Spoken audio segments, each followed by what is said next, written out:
കൂട്ടുകാരി.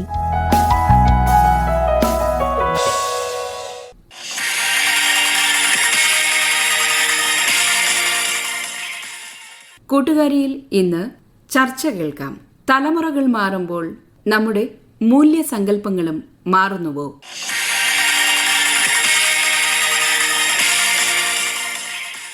ചർച്ചയിൽ പങ്കെടുക്കുന്നവർ യൂണിവേഴ്സിറ്റി വിദ്യാർത്ഥിയായ സനൂപ് നമ്പൂതിരി KA, മനഃശാസ്ത്രജ്ഞയായ ഗീതാ ദിനകർ, പാഠ്യപദ്ധതി ആസൂത്രകനായ Balamurali Vijayaraj, university college psychology വിഭാഗം assistant professor TC Mariam Thomas. ചർച്ച നയിക്കുന്നത് ഐശ്വര്യ. കാലം മാറുന്നതിനനുസരിച്ച് ശരി, തെറ്റ്, വിജയം, ജീവിതത്തിന്റെ ഉദ്ദേശം, ഇങ്ങനെയുള്ള അടിസ്ഥാനപരമായിട്ടുള്ള കാര്യങ്ങളിലൊക്കെ ഓരോ തലമുറയുടെയും കാഴ്ചപ്പാട് മാറുന്നുണ്ട്. ഈ വ്യത്യാസം പലപ്പോഴും ഒരു ആശയക്കുഴപ്പത്തിനോ സംഘർഷങ്ങൾക്കോ ഒക്കെ കാരണമാകുന്നുണ്ട്. ഇത് തലമുറകൾ തമ്മിലുള്ള വിടവുകൾ ഉണ്ടാക്കുന്നു എന്ന് പറയപ്പെടുന്നു. ഈ വിടവുകൾ ഒരു പ്രായത്തിന്റെയോ ടെക്നോളജിയുടെയോ പ്രശ്നങ്ങളല്ല, പക്ഷെ ആഴത്തിലുള്ള മൂല്യങ്ങളുടെ മാറ്റമാണ് സൂചിപ്പിക്കുന്നത് എന്നൊരു വാദമുണ്ട്. മൂല്യവ്യത്യാസങ്ങൾ എവിടെയൊക്കെ എങ്ങനെയൊക്കെ പ്രകടമാകുന്നു എന്നും പരസ്പര ധാരണയിലൂടെ അല്ലെങ്കിൽ പരസ്പരം അംഗീകരിക്കുന്നതിലൂടെ എങ്ങനെ തലമുറകൾക്കിടയിലുള്ള വിടവുകൾ നമുക്ക് കുറച്ചു കൊണ്ടുവരാം എന്നും ചർച്ച ചെയ്യുകയാണ് നമ്മൾ ഇന്ന്. പുതിയ തലമുറയെ പ്രതിനിധീകരിക്കുന്ന സനൂപിൽ നിന്ന് തന്നെ നമുക്ക് തുടങ്ങാം. എന്താണ് നിങ്ങളുടെ തലമുറ വളരെ പ്രധാനമായിട്ട് കാണുന്ന മൂല്യങ്ങൾ? അതിനെതിരായിട്ട് എന്തെങ്കിലും കാണുമ്പോൾ എങ്ങനെയാണ് നിങ്ങൾ പ്രതികരിക്കാറുള്ളത്? പുതുതലമുറയും മാറുന്ന മൂല്യങ്ങളും എന്ന ഒരു കാഴ്ചപ്പാടിലേക്ക് നമ്മൾ എത്തുമ്പോൾ പുതുതലമുറയുടെ പ്രതിനിധി എന്ന നിലയിലും ഒരു മനഃശാസ്ത്ര വിദ്യാർത്ഥി എന്നുള്ള നിലയിലും ഇതിനെ നോക്കിക്കാണാൻ ഞാൻ ആഗ്രഹിക്കുകയാണ്. പൊതുവേ നമ്മൾ ഇതിനെ ഒരു ആശങ്കയോടുകൂടി മൂല്യങ്ങൾ മാറുന്നു എന്നുള്ളൊരു രീതിയെ നോക്കിക്കാണുമ്പോൾ മൂല്യച്യുതിയാണോ അല്ലെങ്കിൽ മൂല്യങ്ങൾ ഇല്ലാതാവുകയാണോ എന്നുള്ളൊരു ആശങ്കയിലേക്ക് എത്തുന്നത്. മറിച്ച് മൂല്യങ്ങൾ മാറുന്നു എന്നുള്ളൊരു വാക്കിന് പകരമായി മൂല്യങ്ങളെ പരിവർത്തനപ്പെടുത്തുന്നു എന്നുള്ളൊരു വാക്ക് അവിടെ കൂട്ടിച്ചേർക്കാൻ ഞാൻ ആഗ്രഹിക്കുകയാണ്. ഈ ഒരു ആശങ്കയെ പലപ്പോഴും മനഃശാസ്ത്രജ്ഞന്മാരും ഒക്കെ തന്നെ വിശദീകരിക്കാൻ ശ്രമിച്ചിട്ടുണ്ട്. പണ്ട് ജുവനോയ എന്നുള്ളൊരു പദം ഉന്നയിച്ചുകൊണ്ട് സാമൂഹ്യശാസ്ത്രജ്ഞനായിട്ടുള്ള ഡേവിഡ് ഫിൻകിൽഹോർ അങ്ങനെ ഒരു ആശയം മുന്നോട്ട് വെക്കുകയുണ്ടായി. അതായത് ഓരോ മുതിർന്ന തലമുറയ്ക്കും തങ്ങൾക്ക് ശേഷമുള്ള തലമുറയുടെ സംസ്കാരത്തോടും മൂല്യങ്ങളോടും തോന്നുന്ന അതിശയോക്തിപരമായ ഭയമാണിത്. അപ്പോൾ ഞാനിവിടെ വ്യക്തമാക്കാൻ ആഗ്രഹിക്കുന്നത് ജെൻസി അല്ലെങ്കിൽ ജെൻസെഡ് തലമുറയിൽ പെടുന്ന ഞങ്ങൾക്ക് മൂല്യങ്ങൾ ഇല്ലാതാവുന്നില്ല, മറിച്ച് മൂല്യങ്ങളുടെ ഒരു പരിവർത്തനം സംഭവിക്കുകയാണ്, അല്ലെങ്കിൽ മൂല്യങ്ങൾക്ക് നൽകുന്ന മുൻഗണനാ ക്രമങ്ങൾ മാറുകയാണ് ചെയ്യുന്നത്. ഞങ്ങളുടെ തന്നെ മൂല്യങ്ങളെ നിർവചിക്കുന്നത് ആ നിർവചനം തന്നെ മാറുന്നുണ്ട് എന്നുള്ളത് ഇവിടെ അർത്ഥമാക്കപ്പെടുന്നുണ്ട്. ഏറ്റവും പ്രധാനപ്പെട്ട മൂല്യങ്ങളിലേക്ക് പോകുമ്പോൾ ബഹുമാനം അല്ലെങ്കിൽ സത്യസന്ധത, 1995 2017 ഇടയിലുള്ളൊരു തലമുറ ജെൻസെഡ് എന്ന് വിശേഷിപ്പിക്കപ്പെടുമ്പോൾ ജോലി സ്ഥിരത, അതുപോലെ അംഗീകാരം, സമൂഹത്തിന്റെ അംഗീകാരം, ഇതുപോലെയുള്ള പല കാര്യങ്ങൾ അതിൽ ബാധിക്കപ്പെടുന്നുണ്ട്.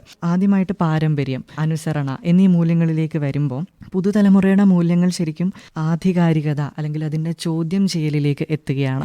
ഇതിനെ കുറച്ചും കൂടെ ശാസ്ത്രീയപരമായി അല്ലെങ്കിൽ യുക്തിപരമായി നോക്കിക്കാണുക എന്നുള്ളതാണ് പുതുതലമുറയുടെ മൂല്യം. കാര്യങ്ങൾ ഇങ്ങനെയാണ് ചെയ്യേണ്ടത് എന്ന് ഒരു ആഹ്വാനം ഉന്നയിക്കുമ്പോൾ പുതുതലമുറ എന്തിനാണ് ഇത് ചെയ്യുന്നത്, ഇത് ചെയ്യുന്നതിൻ്റെ പരിണിത ഫലങ്ങൾ എന്തൊക്കെയാണ്, എന്തുകൊണ്ട് ഞാനിത് ചെയ്യണം എന്നുള്ളൊരു ചോദ്യത്തിലേക്ക് എത്തുകയാണ്. രണ്ടാമത് കഠിനാധ്വാനം, അതുപോലെ ത്യാഗം എന്നീ മൂല്യങ്ങൾ മുൻ തലമുറയിൽ നിന്ന് പങ്കുവെക്കപ്പെടാറുണ്ട്. അത് പലപ്പോഴും ഈ ജോലിക്ക് വേണ്ടി ജീവിതം ഒഴിഞ്ഞു വെക്കുക അല്ലെങ്കിൽ ത്യാഗം ശീലമാക്കുക എന്ന് പറയാറുണ്ട്. പക്ഷെ അതിനപ്പുറത്തേക്ക് ഇതൊക്കെയും ജീവിതത്തിൻ്റെ ഒരു ഘട്ടമാണ്. ഒരു ഉദാഹരണം പറഞ്ഞു കഴിഞ്ഞാൽ, ഈ ജോലിയുടെ ഉദാഹരണം എടുത്താൽ പുതുതലമുറക്കാരൊരു തൊഴിലിടങ്ങളിലേക്കൊക്കെ എത്തുമ്പോൾ ജോലി എന്നുള്ളത് ജീവിതത്തിൻ്റെ ഒരു ഭാഗം മാത്രമാണെന്നും എൻ്റെ മാനസികാരോഗ്യം അതിനുവേണ്ടി പണയം വെക്കേണ്ടതില്ല എന്നുള്ളൊരു തിരിച്ചറിവിലേക്കും മൂല്യത്തിലേക്കും എത്തുകയാണ്. അവിടെ കഠിനാധ്വാനം, ത്യാഗം എന്നതിനെ കൂട്ടിച്ചേർത്തുകൊണ്ട് നമ്മളുടെ മാനസികാരോഗ്യവും നമ്മുടെ മുൻഗണനകളും സ്ഥാനം പിടിക്കുകയാണ്. അടുത്തതായിട്ട് അധികാരത്തോടുള്ള ബഹുമാനം. പ്രായം കൊണ്ടോ സ്ഥാനം കൊണ്ടോ നിർണ്ണയിക്കപ്പെടുന്നില്ല പുതുതലമുറയിൽ. പക്ഷേ അതിനപ്പുറത്തേക്ക് അന്ധമായി നൽകപ്പെടുന്ന ബഹുമാനത്തിന് പകരം അത് നേടിയെടുക്കപ്പെടുകയാണ് ചെയ്യുന്നത്. നമ്മളുടെ മുന്നിലിരിക്കുന്ന ആളുടെ പെരുമാറ്റം കൊണ്ട്, അവരുടെ സുതാര്യത കൊണ്ട്, അവരുടെ അഭിപ്രായങ്ങൾ കൊണ്ടും അനുഭവ സമ്പത്തുകൾ കൊണ്ടും പുതുതലമുറ നൽകപ്പെടുന്നതാണ്. പ്രായത്തെ ബഹുമാനിക്കുക എന്നതാണ് നമുക്ക് പകർന്നു കിട്ടിയിട്ടുള്ള ഒരു മൂല്യം. പക്ഷെ പലപ്പോഴും പ്രായം കൊണ്ട് മാത്രം ഒരാൾ ബഹുമാനം അർഹിക്കുന്നില്ല എന്ന തരത്തിലേക്ക് പുതുതലമുറ അല്ലെങ്കിൽ വിദ്യാർത്ഥികൾ മാറുമ്പോൾ അത് അധ്യാപകരെ എങ്ങനെയാണ് ബാധിക്കുന്നത്? അധ്യാപകർ അതിനനുസരിച്ച് മാറ്റങ്ങൾ കൊണ്ടുവരാൻ ശ്രമിക്കുന്നുണ്ടോ, അതോ അതിനോട് പൊരുത്തപ്പെടാൻ അധ്യാപകർക്ക് സമയമെടുക്കുന്നുണ്ടോ? ടിസി മാം. ക്ലാസ് റൂമുകളിലേക്ക് മാത്രം ഒതുങ്ങിക്കൊണ്ട് നമ്മുടെ പാഠ്യപദ്ധതിയെ നവീകരിക്കുക, അല്ലെങ്കിൽ നമ്മുടെ ടീച്ചിങ് മെത്തേഡ്സിനെ പുതുതായി കാണാനായിട്ട് ശ്രമിക്കുക, കുട്ടികളുമായിട്ട് കൂടുതൽ ഇൻട്രാക്ട് ചെയ്യുക, അതൊക്കെ നമ്മൾ സാധാരണ എഴുതി വരുന്ന അല്ലെങ്കിൽ ഇത്രയും ടെക്നിക്സ് ആണ് നമ്മൾ തുടരേണ്ടതെന്ന് പറയുന്ന ചില രീതികളാണ്. പക്ഷെ അതല്ലാതെ ഈ ടെക്നിക്സ് ഒക്കെ ഒരു വ്യക്തി എന്ന രീതിയിൽ ഒരു അധ്യാപികയിലേക്ക് വരുത്തുന്ന കുറേ മാറ്റങ്ങളുണ്ട്. ആ മാറ്റങ്ങൾ ഒരുപക്ഷെ നമ്മൾ ആരും കാണാതെയോ അല്ലെങ്കിൽ മനസ്സിലാക്കാതെയോ പോകുന്ന കുറച്ച് കാര്യങ്ങളുണ്ട്. ഞാനൊരു ജനറേഷൻ എക്സും മില്ലനിയലിന്റെ ഇടയ്ക്ക് നിൽക്കുന്ന ഒരു ജനറേഷനിലാണ് ഞാനുള്ളത്. ഞങ്ങള് ഇപ്പൊ സനൂപിന്റെ ഒക്കെ പ്രായത്തിൽ പഠിച്ചു വന്നിരുന്ന സമയത്ത് ഏജ് റിലേറ്റഡ് ആയിട്ടുള്ള അല്ലെങ്കിൽ ജനറേഷൻ വൈസ് ആയിട്ടുള്ള ചോദ്യങ്ങൾ ഞങ്ങൾ നേരിടേണ്ടി വന്നിട്ടേയില്ല. ഒരു ബഹുമാനം അത് ഓൾറെഡി അവിടെ സെറ്റ് ആയിട്ടുള്ള കാര്യമായിരുന്നു. നമ്മൾ ചോദ്യം ചെയ്യേണ്ട ആവശ്യമില്ല. നമ്മൾ ചോദ്യം ചെയ്തിരുന്നത് മറ്റൊരുപാട് പ്രശ്നങ്ങളെയും സാമൂഹ്യ പ്രശ്നങ്ങളെയും അല്ലെങ്കിൽ അക്കാദമിക നീതിയെയും ഒക്കെയായിരുന്നു നമ്മൾ ചോദ്യം ചെയ്തുകൊണ്ടിരുന്നത്. പക്ഷെ എനിക്ക് തോന്നുന്നു 1969 ഏജിസം എന്ന് പറയുന്ന ഒരു വാക്ക് തന്നെ വരികയും ഈ ഒരു ഡെത്ത് ആങ്സൈറ്റി അല്ലെങ്കിൽ പ്രായമാകുന്നതിനോട് ആളുകൾക്കുള്ള ഭീതി അത് ഒരുപക്ഷെ കൂടുതലായത് നമ്മുടെ ഒരു കോവിഡിന്റെ സമയത്തിന് ശേഷമാണ്. കാരണം നമ്മൾ ഒട്ടും പ്രതീക്ഷിക്കാത്ത രീതിയിൽ ഒരു മഹാമാരി വരുന്നു, മരണം എന്ന് പറയുന്ന അല്ലെങ്കിൽ ഒരു ആരോഗ്യ പ്രശ്നം എന്ന് പറയുന്നത് ഒരു റിയാലിറ്റി ആയി മാറുന്നു, അതിനുശേഷം ആളുകൾ ന്യൂ നോർമലിലേക്ക് കടക്കുന്നു എന്നൊക്കെ പറയുമ്പോഴേക്കും ആളുകൾ ബാക്കിയുള്ള സമയം, അതായത് ജീവിതം ആഘോഷിക്കാനുള്ളതാണ്, ജീവിതം കുറച്ചും കൂടെ പിടിച്ചു വെച്ച് കഴിയേണ്ട ഒരു കാര്യമല്ല എന്നൊക്കെ പറഞ്ഞ് വളരെ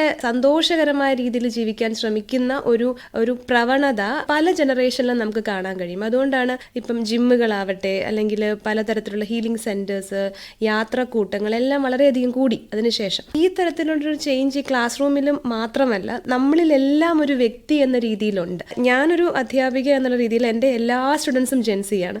ഈ കുട്ടികളുമായിട്ട് നമ്മൾ ഇടപഴകുമ്പോൾ എനിക്ക് തോന്നുന്നു ഒരു ബോധപൂർവമായിട്ടല്ലാതെ തന്നെയുള്ള ഒരുപാട് ചേഞ്ചസ് ഇവർ നമ്മളെ കൊണ്ട് വരുത്തിക്കുന്ന ഒരു അവസ്ഥ ഉണ്ട്. കാരണം നമുക്ക് പിടിച്ചു നിൽക്കണമെങ്കിൽ വി ഹാവ് ടു ചേഞ്ച്. കാരണം ഇവർ പറയുന്ന ഒരുപാട് ടേംസ് ഉണ്ട്. ക്ലാസ് റൂമിൽ നമുക്ക് പാഠ്യപദ്ധതി മാറ്റാം, ടീച്ചിങ് മെത്തേഡ്സ് മാറ്റാം, ഇവരെ പിടിച്ചെടുത്താനായിട്ട് നമുക്ക് എന്തും ചെയ്യാം. പക്ഷെ ഒരു വ്യക്തി എന്ന രീതിയിൽ ഞാൻ മാറിയില്ല എന്നുണ്ടെങ്കിൽ അത് ഈ കുട്ടികൾക്ക് വേഗം മനസ്സിലാവും. അതായത് കുട്ടികളുമായിട്ടുള്ള ഒരു കണക്ട് ഉണ്ടാവണമെങ്കിൽ ആ കണക്ട് ഇല്ല എന്നുള്ളത് വേഗം ഇവർക്ക് മനസ്സിലാവും. അതൊരു ആധികാരിക നമ്മുടെ ഒരു ഒതന്റിസിറ്റി നമുക്ക് ആക്ട് ചെയ്യാൻ പറ്റില്ല. ഞാൻ ഇവർക്ക് വേണ്ടി അല്ല ചേഞ്ച് ചെയ്യുന്നത് എന്നുള്ളത് അവർക്കത് മനസ്സിലായേ പറ്റുള്ളൂ. എങ്കിൽ മാത്രമേ നമുക്ക് ആ ഒരു ഓപ്പൺനെസ് ജെനുവിനായിട്ട് കൊടുക്കാൻ പറ്റൂ. എനിക്ക് പ്രധാനമായിട്ട് തോന്നുന്നു ഈ ഒരു അധികാരത്തിന്റെ ഒരു തട്ട് എന്ന് പറയുന്ന ആ ഒരു വിടവ് അതിഭയങ്കരമായിട്ട് കുറയണം എന്നാണ് ഈ കുട്ടികൾ ആഗ്രഹിക്കുന്നത്. അവരെ നമ്മൾ ഈക്വൽ ആയിട്ട് കാണണം. അത് പറഞ്ഞിട്ട് മാത്രം പോരാ, അവർക്കത് ഫീൽ ചെയ്യണം. എങ്കിൽ മാത്രമേ അവർ നമ്മളടുത്ത് വരത്തുള്ളൂ. അല്ലെങ്കിൽ അവരെ പൊതുവെയുള്ള റെസ്പോൺസ് നിശബ്ദതയാണ്. ഇപ്പോൾ എപ്പോഴും ടീച്ചേഴ്സിനോട് പറഞ്ഞിട്ട് കാര്യമില്ല, അതിനുവേണ്ടി ഒരുപാട് എനർജി എടുത്തിട്ട് കാര്യമില്ല, മിണ്ടാതിരിക്കലാണ് നല്ലത്. അല്ലെങ്കിൽ അവർ സോഷ്യൽ മീഡിയയിൽ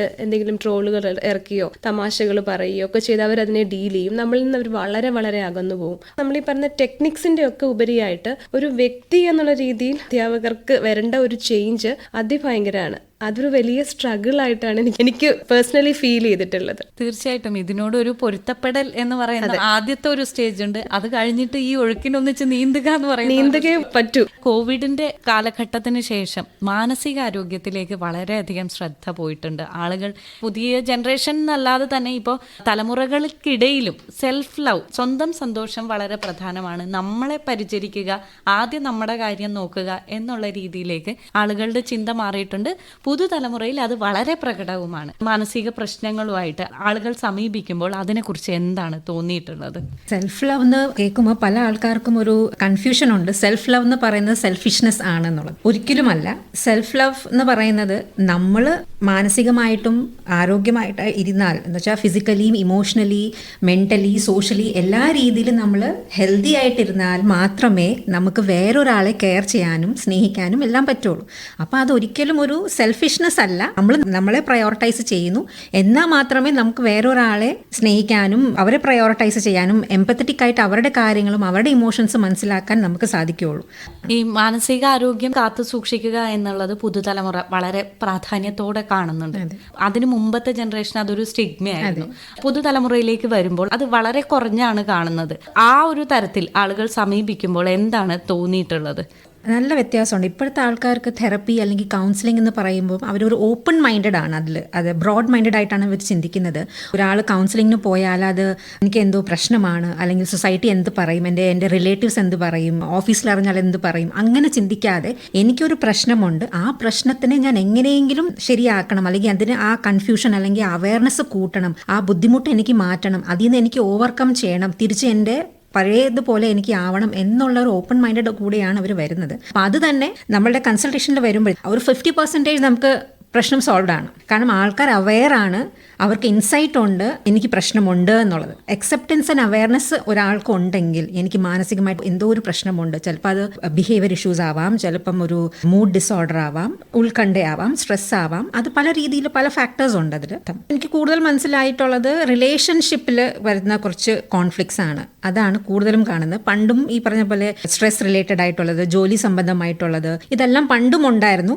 പണ്ട് ഇത്രയും ആൾക്കാർ അതിനെപ്പറ്റി എത്രയും സംസാരിക്കുന്നുണ്ടായിരുന്നില്ല. ഇപ്പോഴത്തെ തലമുറ കുറച്ചും കൂടെ നല്ല രീതിയിൽ അതിനെപ്പറ്റി സംസാരിക്കുന്നുണ്ട്. ഈവൻ ഫ്രണ്ട്സ് പോലും തമ്മിൽ സംസാരിക്കുന്നുണ്ട്, കലീഗ്സ് ആണെങ്കിലും അവർ സംസാരിക്കുന്നുണ്ട്, ഓപ്പൺ ആണ്. നമ്മളുടെ അടുത്തേക്ക് വരുമ്പോഴത്തേക്കും കൂടുതലും വരുന്ന relationship issues, communication problems, work related ആയിട്ടുള്ള സ്ട്രെസ് ഇഷ്യൂസ്, അതൊക്കെയാണ് കൂടുതലും വരുന്നത്. ഇപ്പം ബന്ധങ്ങളുമായിട്ടുള്ള പ്രശ്നങ്ങളായിട്ട് വരുന്നവരിൽ ഈ ഒരു മൂല്യവ്യത്യാസം കാരണമുള്ള പ്രശ്നങ്ങൾ കണ്ടിട്ടുണ്ടോ? തീർച്ചയായിട്ടും. കാരണം നമ്മൾ ഒരു റിലേഷൻഷിപ്പ്, ഒരു ഹസ്ബൻഡ് വൈഫ് റിലേഷൻഷിപ്പ് ആയിട്ട് വരുന്ന ആൾക്കാരാകുമ്പോഴത്തേക്കും ഓരോ ഇൻഡിവിജ്വൽക്കും ഓരോ വാല്യൂ സിസ്റ്റം ഉണ്ടായിരിക്കും, ഒരു കോർ ബിലീഫ്സ് ഉണ്ടായിരിക്കും. അത് രണ്ടുപേരും അങ്ങോട്ടും ഇങ്ങോട്ടും മനസ്സിലാക്കി ഒരു കമ്പാനിയൻഷിപ്പ് അല്ലെങ്കിൽ ഒരു എംപത്തറ്റിക് ആയിട്ട് കേട്ട് മനസ്സിലാക്കി മുന്നോട്ട് പോകുമ്പോഴേ അതൊരു പാർട്ട്ണർഷിപ്പിലോട്ട് പോവുള്ളൂ. അല്ലെങ്കിൽ ഈ പറഞ്ഞ പോലെ കോൺഫ്ലിക്ട്സ് അവിടെ എന്തായാലും ഉണ്ടാവും. ഈ എംപതി എന്ന് പറയുന്ന വാല്യൂ അത് പുതുതലമുറയിൽ കുറഞ്ഞു വരുന്നുണ്ട് എന്ന് പറയാറുണ്ട് നമ്മൾ പൊതുവെ. അങ്ങനെ ഒരു കാര്യം ശ്രദ്ധയിൽപ്പെടുകയോ അതിനെക്കുറിച്ചുള്ള ഒരു വീക്ഷണം? എംപതി ഇപ്പോഴത്തെ തലമുറയിൽ കുറച്ച് കുറവാണെന്നാണ് പൊതുവെ ഒരു സംസാരം. കുറെ സ്റ്റഡീസ് ഒക്കെ വന്നിട്ടുണ്ട് അതിന്. കാരണം അതിലൊരു വലിയ ഫാക്ടർ എനിക്ക് തോന്നുന്നത് സ്ക്രീൻ അഡിക്ഷൻ അല്ലെങ്കിൽ സോഷ്യൽ മീഡിയ ഇൻഫ്ലുവൻസ് അതൊക്കെ ഉണ്ട്.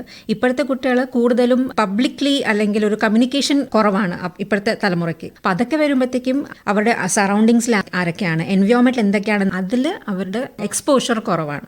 എമ്പതി ശരിക്കും കുട്ടികൾ എവിടെയാണ് കാണുന്നത്? മാറുന്ന കുടുംബങ്ങളുണ്ട്, കുടുംബങ്ങളിൽ ഒരുപാട് പ്രശ്നങ്ങളുണ്ട്. നമുക്കറിയാമല്ലോ, ഇപ്പോൾ പലതരത്തിലുള്ള സ്ത്രീധന മരണങ്ങളാവട്ടെ, ഡിവോഴ്സ് റേറ്റ്സ് കൂടുന്നു എന്ന് പറഞ്ഞിട്ട് ഇങ്ങനെയുള്ള ഒരുപാട് തരത്തിലുള്ള പ്രശ്നങ്ങൾ സമൂഹത്തിൽ നടക്കുന്നു. അക്രമങ്ങളുടെ ഒരു പരമ്പര തന്നെ, യുദ്ധങ്ങളാവട്ടെ എല്ലാം നടക്കുകയാണ്. ഇതിൻ്റെ ഇടയ്ക്ക് എവിടെ നിന്നാണ് ഈ എമ്പതി കുട്ടികൾ പഠിക്കേണ്ടത്? എമ്പതി ഇല്ല എന്ന് പറയുമ്പം നമുക്കത് കാണിക്കാനുള്ള ഒരു സ്കിൽസ് ആണ് വേണ്ടത്. അവർ കാണുന്നില്ല. സ്കൂളിൽ ഇപ്പം എമ്പതി കണ്ടാലും വീട്ടിലതില്ല, അല്ലെങ്കിൽ പത്രം വായിച്ചു നോക്കുമ്പോൾ ഇല്ല, TV തുറന്നാൽ എവിടെയാണ് എമ്പതി ഉള്ളത്? എമ്പത്തറ്റിക് ആയിട്ടുള്ള എന്തെങ്കിലും ഒരു വാർത്തകളോ അനുഭവങ്ങളോ സിനിമകളിലോ ഒന്നും അവർ കാണുന്നില്ല. പിന്നെയും കുറച്ച് പ്രതീക്ഷകളുള്ളത് വളരെ പ്ലാൻഡ് ആയിട്ട് ഉണ്ടാക്കി വെച്ചിട്ടുള്ള സ്ക്രിപ്റ്റഡ് ആയിട്ടുള്ള ചില കാർട്ടൂണുകളിൽ എമ്പതി ഉണ്ട്, ചില പ്രത്യേക തരം കാർട്ടൂണുകളിൽ മാത്രം. അല്ലാതെ ഇവരത് കാണുന്നില്ല. നമ്മൾ കാണിക്കാതെ ഇതാ നോക്കൂ എന്ന് പറയാതെ നമ്മൾ എങ്ങനെയാണ് നമ്മൾ എമ്പതി ഒരു സൊസൈറ്റൽ ലെവലിൽ ഇതിനെ പറയുക എന്നുള്ള നമ്മുടെ ചർച്ചയ്ക്ക് തന്നെ ആ ഒരു പ്രസക്തി ഒരു പ്രത്യേക തലമുറയ്ക്ക് മാത്രം അത് കിട്ടുന്നില്ല എന്ന് പറയണമെങ്കിൽ എവിടെയോ ഒരു വലിയ തലത്തിൽ അത് മിസ്സിംഗ് ആണെന്നുള്ളതാണ് നമുക്ക് മനസ്സിലാക്കാൻ പറ്റുന്നത്. ഗീത മാം പറഞ്ഞു, പുതുതലമുറയിൽ എമ്പതി അല്ലെങ്കിൽ സഹാനുഭൂതിയൊക്കെ കുറവായിട്ടാണ് കാണുന്നത്. ഒരു സ്കൂൾ നടത്തിക്കൊണ്ടുപോകുന്ന ഒരു പാഠ്യപദ്ധതി ആസൂത്രണം ചെയ്യുന്ന ആളെന്ന നിലയിൽ താങ്കൾ എങ്ങനെയാണ് അതിനെ കാണുന്നത്? എമ്പതി ഒന്നും കുറഞ്ഞില്ല. ഫസ്റ്റ് ഓഫ് ആൾ നമുക്ക് നെഗറ്റീവാണ് നമ്മൾ അപ്രോച്ച് ചെയ്യും, ഈ തലമുറ പ്രശ്നമാണ്, അങ്ങനെ ഒന്നുമില്ല. എമ്പതി മെയിൻ വിഷയം ഇറ്റ്സ് മോർ എ സ്കില്ലാണ്. നമുക്ക് മുൻപ് അത് വാല്യൂ ആയിരുന്നത്. വി ക്യാൻ ഡെവലപ്പ് സംബന്ധി ഒരു കുട്ടിയോട് empathy we can make it better. പക്ഷേ മെയിനായിട്ട് അത് പ്രാക്ടീസ് ചെയ്യണം. അത് ഇപ്പോൾ മോറൽ ക്ലാസ്സിലെയും ടീച്ചിങ് ക്ലാസ്സിലെയും വരില്ല. Before coming to that, school design itself wrong ആണ്. நம்மளோட school how schools are designed. School ஒரு நல்ல ஆர்கிடெக்டை ചോദിച്ചാൽ அவர் പറയുവാർ, സ്കൂളും നമ്മളോட ജയിലും ഫാക്ടറീസും ഇതെല്ലാം ഡിസൈൻഡ് ഫോർ ഒബീഡിയൻസുക്ക് വേണ്ടിയാണ്, ഡിസിപ്ലിൻക്ക് വേണ്ടിയാണ്, അവർക്ക് വേണ്ടിയാണ്. പക്ഷേ ഇപ്പോൾ ഉള്ള ജെൻസി തലമുറയ്ക്ക് അവരോட core value is not obedience and respect. അവരോட കോർ വാല്യൂ ഇസ് എ ഫ്രീഡമാണ്, എക്സ്പ്രഷനാണ്. They want to speak out, interaction. So അതാണ് മേജർ. സോ നമ്മളോட സ്കൂൾ ഡിസൈൻ அதுக்கு வேண்டிய ஸ்கூல் டிசைனே இல்லை. நம்ம അവിടെ இருந்தே ஸ்டார்ட் ചെയ്യணும். ஸ்கூல் டிசைன் முதலே நமக்கு ஸ்டார்ட் ചെയ്യணும். രണ്ടാമത്തെ കാര്യം, കരിക്കുലം എന്ന് പറയുന്നത് it's not a book, it's a more a practice ആണ്. ഇപ്പോൾ ഒരു എക്സാമ്പിൾ പറയാം, ക്ലാസ്സിൽ മോറൽ ക്ലാസ്സിലെ ടീച്ചർ പറയും don't lie, don't say any lie, it's not a good habit എന്ന് പറയും. അവിടെ വീട്ടിൽ വരുന്നേരം അമ്മ ഫോണിൽ ഒരു സേ സംതിങ് റോങ്, മനസ്സിലായി, കള്ളം പറയും. അത് കുട്ടി കാണും, കുട്ടി അതാണ് പഠിക്കും. ഇത് അവർ പഠിക്കില്ല. ഇത് ജസ്റ്റ് ഒരു തിയറിയാണ്, അത് കണ്ടാണ് അവർ പഠിപ്പാർ. സോ പ്രാക്ടീസാണ് ഇമ്പോർട്ടൻറ്റ്. ക്ലാസ് റൂം എന്ന് പറയുന്നത് ഈ മറ്റേ ബെൽസ് ആൻഡ് സെൽസ് എന്ന് പറയുന്നത്, ആ bells and cells model class റൂമിൽ വെച്ചിട്ട് നമുക്ക് പ്രാക്ടീസ് ചെയ്യാൻ പറ്റില്ല. അത് മോർ ലൈക്ക് ലെക്ചർ ഹാളാണ്. നമ്മളോട് സ്കൂളിന് പറയുന്നത് 90% ലെക്ചർ ഹാൾസാണ്. സോ പ്രാക്ടീസ് ചെയ്യുക ദാറ്റ് കൈൻഡ് അങ്ങനെ ഉള്ള സ്കൂളാണ് നമുക്ക് ആവശ്യം. സോ അങ്ങനെ ഉള്ള സ്കൂളിൽ അങ്ങനെ ഉള്ള പ്രാക്ടീസ് ഫസ്റ്റ് വേണം. അതിന് ശേഷമാണ് കരിക്കുലമും മറ്റു കാര്യങ്ങളും. സോ ഡിസൈൻ ഇറ്റ് സെൽഫ് നമുക്ക് മാറ്റണം. അങ്ങനെയാണെങ്കിൽ നമുക്ക് ഒരു പുതിയ തലമുറയ്ക്ക്, ജെൻസിക്ക് അല്ലെങ്കിൽ അതിനുശേഷം വരുന്ന ജെൻ ആൽഫയ്ക്കൊക്കെ വേണ്ടിയിട്ടുള്ള ഒരു പ്രസക്തമായിട്ടുള്ള വിദ്യാഭ്യാസം എന്ന് പറയുന്നത് ഏത് തരത്തിലായിരിക്കണം? മെയിനായിട്ട് 3 കാര്യങ്ങളാണ്. ഫസ്റ്റ് അവരോட വോയിസ് കേൾക്കണം, അവരോட ചോയ്സ് വേണം. ഒരു എക്സാമ്പിൾ പറയാം.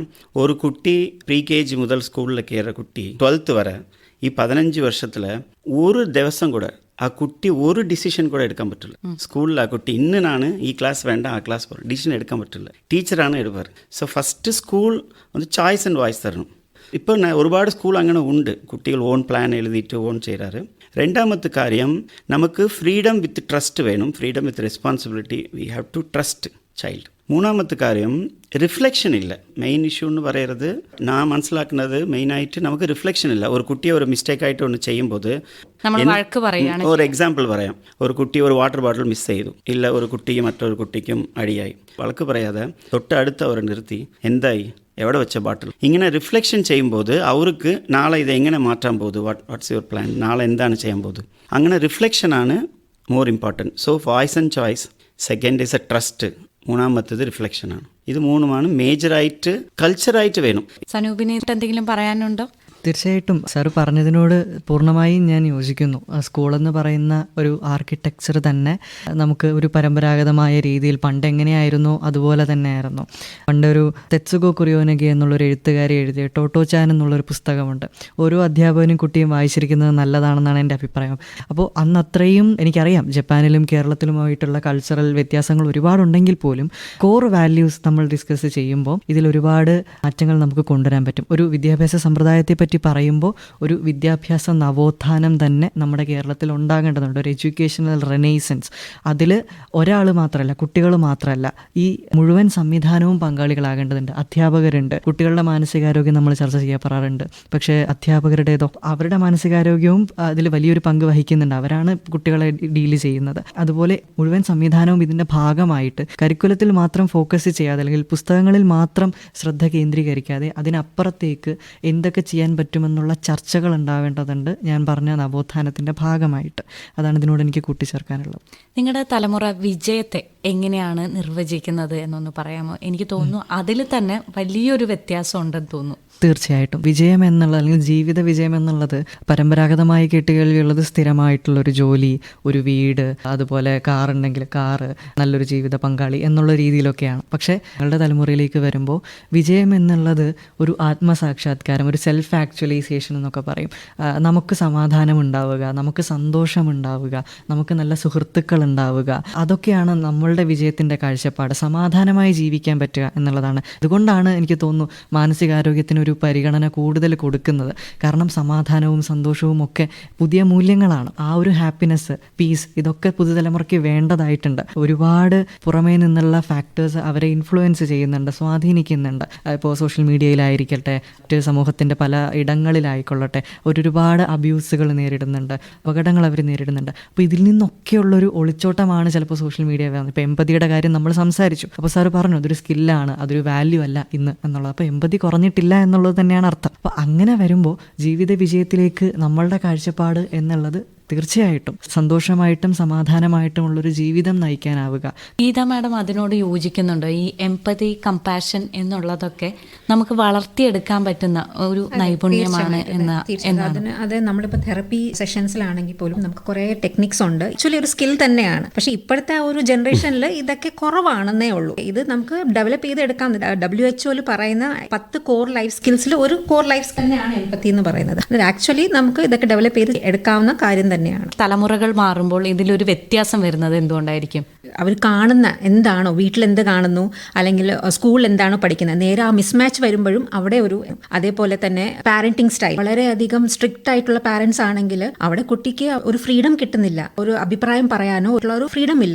കുട്ടി അവിടെ എപ്പോഴും സ്ട്രെസ്സിലും ആങ്സൈറ്റിയിലും ടെൻഷനിലും ആയിരിക്കും എപ്പോഴും ഉള്ളത്. ഇങ്ങനത്തെ സ്കിൽസ് ഒക്കെ ഡെവലപ്പ് ചെയ്യാനായിട്ടുള്ള ഒരു സാഹചര്യങ്ങളും വീട്ടിൽ കിട്ടുന്നില്ല. സനൂപ് പറഞ്ഞതുപോലെ ഒരു വിജയത്തെക്കുറിച്ച് പുതുതലമുറയുടെ കാഴ്ചപ്പാടിൽ ഒരു മാറ്റം വന്നിട്ടുണ്ട്. കാഴ്ചപ്പാടിന്റെ മാറ്റത്തിനനുസരിച്ച് നമ്മുടെ ഒരു സർവകലാശാല, അവിടെയുള്ള ഒരു സിസ്റ്റം മാറിയിട്ടുണ്ടോ? മാറിയിട്ടില്ല എന്ന് തന്നെ പറയാം. കോവിഡുമായിട്ട് കണക്ട് ചെയ്തിട്ട് നമ്മുടെ ചുറ്റുമുള്ള ഒരു സംസ്കാരം മാറിയതിന്റെ ഒരു കാര്യം കൂടെ പറഞ്ഞോട്ടെ. അതായത് ഈ കോവിഡിന്റെ സമയത്ത് ഈ ഒരു ജെൻസി എക്സ്പോസ്ഡ് ആയത് വേറെ ഒരുപാട് സംസ്കാരങ്ങളുമായിട്ടാണ്. അതായത് സാങ്കേതിക വിദ്യയിലൂടെയും ഇന്റർനെറ്റിലൂടെയും ഒക്കെ ഒരു യൂറോപ്യൻ സംസ്കാരം വന്നു. ആ യൂറോപ്യൻ സംസ്കാരമാവട്ടെ അല്ലെങ്കിൽ ഈ സ്കാൻഡിനേവിയൻ സംസ്കാരമാവട്ടെ, അവർ ഈ വിജയം എന്ന് പറയുന്നത് മാർക്ക് നേടുക, ജോലി കിട്ടുക, അല്ലെങ്കിൽ വിവാഹം കഴിക്കുക, വീട് വെക്കുക, ഇങ്ങനെയുള്ള കാര്യങ്ങളിലല്ല. നമ്മുടെ ജീവിതത്തിൽ പാഷനായിട്ട് നമ്മൾ കൊണ്ട് നടക്കുന്ന എന്താണോ അത് നമുക്ക് ഫോളോ ചെയ്യാൻ പറ്റുമെങ്കിൽ, സമാധാനമായിട്ട് സന്തോഷമായിട്ട് ജീവിക്കാൻ കഴിയുമെങ്കിൽ അത് തന്നെയാണ് ജീവിത വിജയം എന്നുള്ളതാണ്. ഇപ്പൊ നമ്മുടെ സോഷ്യൽ മീഡിയ പോസ്റ്റുകളൊക്കെ കണ്ടാൽ തന്നെ അറിയാം, നമുക്ക് എന്തെങ്കിലും അച്ചീവ് ചെയ്യുമ്പോഴാണ് നമ്മൾ നാട്ടുകാരെ എല്ലാവരെയും വിളിച്ചറിയിക്കുകയും അപ്രീസിയേഷൻ വേണമെന്ന് ആഗ്രഹിക്കുകയും ചെയ്യുന്നത്. പക്ഷെ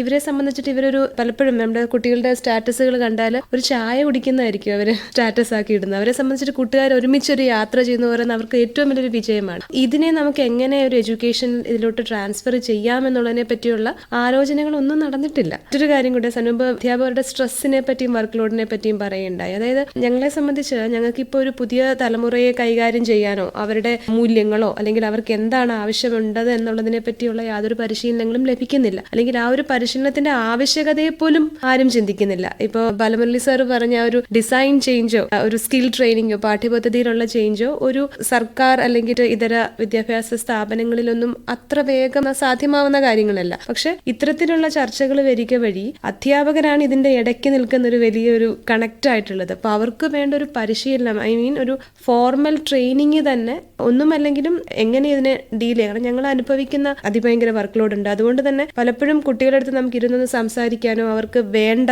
ആവശ്യങ്ങൾ എന്തൊക്കെയാണ് അത് പരിഹരിക്കാനോ ഒരു ഇൻഡിവിജ്വൽ ആയിട്ടുള്ള അറ്റൻഷൻ കൊടുക്കാനോ ഒന്നും സാധിക്കുന്നില്ല. അതുകൊണ്ടുണ്ടാവുന്ന ഇവർക്കുണ്ടാവുന്ന മാനസിക ബുദ്ധിമുട്ടുകൾ, പ്രത്യേകിച്ച് മാർക്കിലൊക്കെ വരുന്ന ഒരു വലിയ വ്യത്യാസം, അവർക്ക് ആഗ്രഹിക്കുന്ന തരത്തിലൊന്നും എത്താൻ കഴിയാതെ വരുന്നു. ഇതൊക്കെ അവർക്ക് വന്ന് നമ്മളോട് പങ്കുവെക്കണം എന്നുണ്ട്. പക്ഷെ അതൊന്നും നമുക്ക് കേൾക്കാനുള്ള ഒരു മാനസികാവസ്ഥയിലേക്ക് നമുക്ക് എത്താനും കഴിയുന്നില്ല.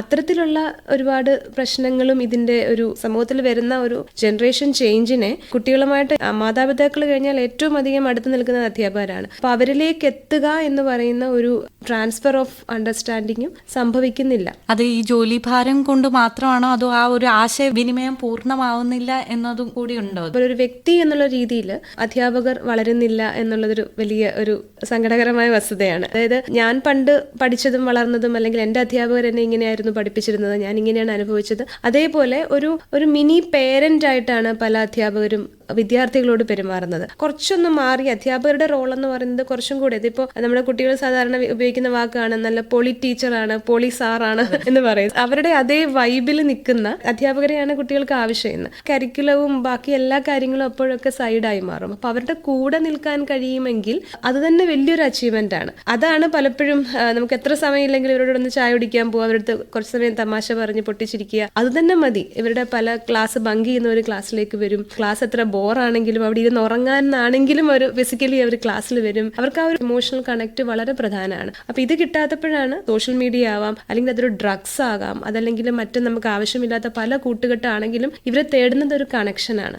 ആ കണക്ഷൻ എവിടെയാണോ അവർക്ക് കിട്ടാതാവുന്നത്, അവരെ ആഗ്രഹിക്കുന്നത് ഒരുപക്ഷെ ഒരു മുതിർന്ന ആളുകളുടെ കണക്ഷൻ ആയിരിക്കും. കാരണം നമുക്കറിയാം ഒരു തലച്ചോറിന്റെ വികാസം ഒക്കെ തന്നെ 25 വയസ്സോടുകൂടിയാണ് ഒരു പ്രീഫ്രണ്ടൽ കോർട്ടെക്സ് ഒക്കെ വളർന്ന് വ്യക്തമായ ഒരു വികാസത്തിലേക്ക് എത്തുക. പക്ഷെ അതേസമയം ഇമോഷണൽ ബ്രെയിൻ ആവട്ടെ വളരെ ഇംപ്രൂവ്ഡ് ആയിട്ട് നിൽക്കുന്ന ഒരു അവസ്ഥയിൽ ഇവർക്കൊരു ഗൈഡൻസ് എന്നുള്ള രീതിയിൽ കൊടുക്കേണ്ടത് വളരെ ആവശ്യമാണ്. ഒരു തലച്ചോറിന്റെ വികാസം കൊണ്ട് മാത്രം നമുക്ക് മച്ചുവേർഡ് ആയിട്ടുള്ള ഡിസിഷൻസ് എടുക്കാൻ പറ്റുമെന്നും എനിക്ക് തോന്നുന്നില്ല. കാരണം അങ്ങനെയാണെങ്കിൽ മുതിർന്നവർ ഈ കുട്ടികളെ വളരെ നല്ല രീതിയിൽ മനസ്സിലാക്കേണ്ടതാണ്. പക്ഷെ കുറച്ചും കൂടെ ഇവരിൽ നിന്ന് പഠിക്കാനായിട്ട് ശ്രമിക്കുക, ഇവരെ മനസ്സിലാക്കാൻ ശ്രമിക്കുക. അറിയാത്ത പല കാര്യങ്ങളും ഇതെന്താ നിങ്ങൾ ചെയ്യുന്നത്, നിങ്ങളുടെ ഈ പറയുന്ന പല വേർഡ്സ് ഉണ്ട്, പല റിലേഷൻഷിപ്പ് റിലേറ്റഡ് ആയിട്ടുള്ള ബെഞ്ചിങ്, ഓർബിറ്റിംഗ് എന്നൊക്കെ പറയുന്ന പല വാക്കുകളുണ്ട്. അവരുടെ തന്നെ ചോദിക്കുക. ഞാൻ സംസാരിക്കുമ്പോഴൊക്കെ ആദ്യമൊക്കെ അവർക്ക് അല്പം നാണവും ചിരിയും അകറ്റി നിർത്തലൊക്കെ വന്നാലും അവർ വളരെ ഓപ്പൺ ആണ്. അവരിരുന്ന് പറഞ്ഞു തരും, അല്ലെങ്കിൽ ഇതൊന്ന് ഗൂഗിൾ ചെയ്ത് നോക്കുക, ഇപ്പോൾ ആ വാക്ക് മാറി, ഇപ്പം മറ്റൊന്നാണ്. ആ ഒരു വില്ലിങ്നെസ് ഉണ്ടാവുക, അവരോട് സംസാരിക്കാൻ ശ്രമിക്കുക, ഈ കുറ്റപ്പെടുത്തലുകളും അകറ്റലും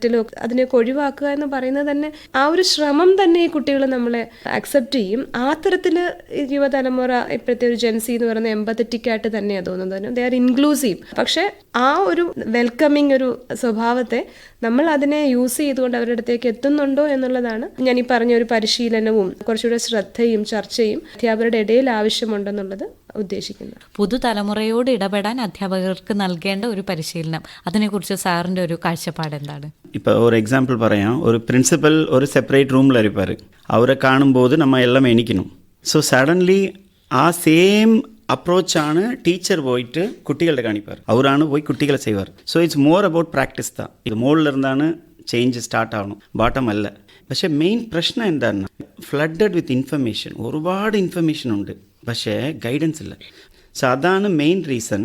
അവരെന്താ വിചാരിക്കുകയാണ്, ഐ നോ എവറിത്തിങ്, എനിക്ക് എല്ലാം അറിയും. അതാണ് അവർക്ക് ആ റെസ്പെക്റ്റ് എല്ലാം കുറയുത്. റോൾ ഓഫ് ടീച്ചറും ചേഞ്ച് ആയി.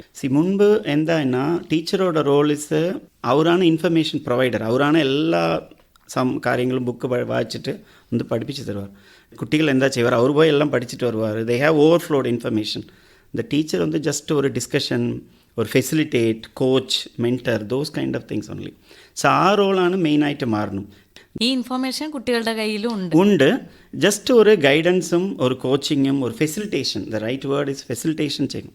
സർ പറഞ്ഞിട്ടൊരു കാര്യം കൂട്ടിച്ചേർത്തോട്ടെ. വിദ്യാർത്ഥികൾ അല്ലെങ്കിൽ നമ്മൾ ഈ പുതിയ തലമുറ എന്ന് പറയുന്ന, നമ്മൾ താഴേക്ക് നോക്കുന്ന ആ ഒരു തലമുറ ആണ് നമ്മളോട് ചേഞ്ച് ചെയ്യാൻ പറയുന്നത്, മുകളിലോട്ടുള്ള ആളുകളോട് ചേഞ്ച് ചെയ്യാൻ പറയുന്നത്. അപ്പൊ എനിക്ക് തോന്നുന്നത് മാറ്റം ഇപ്പോൾ സംഭവിച്ചുകൊണ്ടിരിക്കുന്നത് താഴേന്നാണെന്ന് തോന്നുന്നു. അതിലേക്ക് എത്താനാണ് എല്ലാ സംവിധാനങ്ങളും ശ്രമിച്ചുകൊണ്ടിരിക്കുന്നത്. അതിപ്പോ ഈവൻ മാർക്കറ്റിംഗ് രീതികളാണെങ്കിലും പരസ്യങ്ങളാട്ടെ, വിപണികളാവട്ടെ, ഇവരൊക്കെ തന്നെ ഈ ഒരു തലമുറയ്ക്ക് വേണ്ടിയുള്ള ഒരു ക്രമീകരണങ്ങളാണ് ചെയ്തുകൊണ്ടിരിക്കുന്നത്. ഒരു വലിയ ചേഞ്ച് ഉണ്ടാകുമെന്നാണ് ഞാൻ കരുതുന്നത്.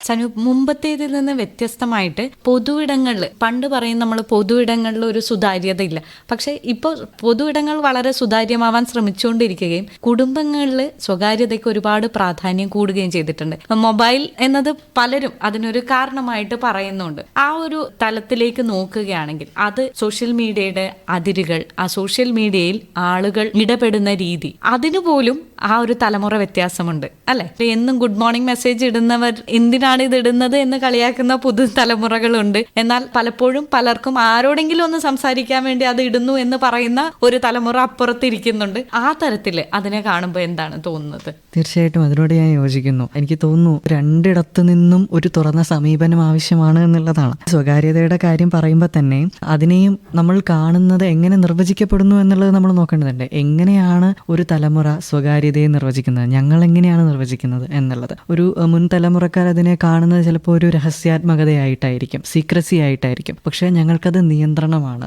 അതായത് ഞങ്ങൾ എല്ലാത്തിനെയും ഞങ്ങളെ ആരും കാണണ്ട എന്നല്ല പറയുന്നത്, ഞങ്ങളെ ആര് കാണണം, എങ്ങനെ കാണണം, എവിടെ കാണണം എന്ന് ഞങ്ങൾ തീരുമാനിക്കും എന്നാണ് പറയുന്നത്. സോ അവിടെ ഏറ്റവും വലിയൊരു ആശയമായി വരുന്നത് നിയന്ത്രണം, കൺട്രോളാണ്. എൻ്റെ മേലുള്ള നിയന്ത്രണം എൻ്റെ കയ്യിലായിരിക്കണം. അതിനെ മറ്റ് സോഷ്യൽ മീഡിയ പോലുള്ള ഘടകങ്ങൾ ബാധിക്കുന്നതെങ്കിൽ പോലും എൻ്റെ നിയന്ത്രണം എൻ്റെ കയ്യിലായിരിക്കണം. ഞാൻ എന്ത് ചെയ്യണമെന്ന് തീരുമാനിക്കുന്നത്, അല്ലെങ്കിൽ എൻ്റെ ഒരു സെൽഫ് എക്സ്പ്രഷൻ അതൊക്കെ എങ്ങനെയായിരിക്കണമെന്ന് ഞാൻ തീരുമാനിക്കണം എന്നുള്ളതാണ് ഒരു പുതുതലമുറയുടെ മനോഭാവത്തിൽ വരുന്നത്. അത് എങ്ങനെ ഉണ്ടാകുന്നു എന്ന് ചോദിക്കുകയാണെങ്കിൽ പൊതുവെ ഒരു പ്രതീക്ഷകളുടെ അല്ലെങ്കിൽ ഒരുപാട് ആശങ്കകളുടെ നടുവിലാണ് പുതുതലമുറ ജീവിക്കുന്നത്. പുറത്തേക്ക് പോയാൽ ഒരുപാട് അബ്യൂസുകൾ നേരിടേണ്ടി വരുന്നു.